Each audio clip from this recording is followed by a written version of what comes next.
Hoje noite nos apresenta para nos honrar nos estudiantes para o qual nós desplegar a excelência no mundo acadêmico, diferentes estudantes reconheci do Kiwanis Club,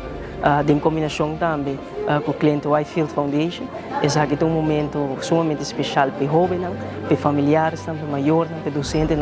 presentes, que nós reconhecer nosso talento local. Esse aqui é o futuro de nosso país, esse aqui é o tesouro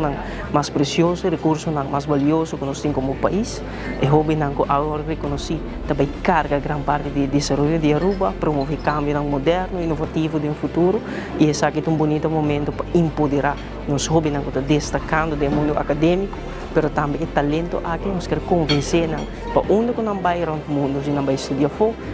para não por bem back a Aruba. Nós comunicando com a Aruba nos casos nós temos diferentes renovação, cambio, mas nós queremos para uma vez não vai a fora, não forma não mesa intelectualmente, não bem back casa, para conjuntamente nós vai fazer renovação necessária no nosso caso, na criar melhor Aruba. E de quadro aqui te põe nós pensa também, for de quadro for o Ministério de Labor, com nós por bem implementar manejo para atrair back nos profissionais que trabalham fora, que estudam fora, estabelecendo a mesa fora, mas que não bem back casa. E sabe que temos atenção como Ministério, mas à noite momento sumamente bonito de reconhecer nosso talento no local, nós jovens que destacar e mais importante de aqui, está com nós presente para mostrar que é importante, tem valor grande para nosso país e seguro em nome do governo de Aruba. Nós queremos felicitar cada jovem e felicitar estão que organizar o momento aqui também para empoderar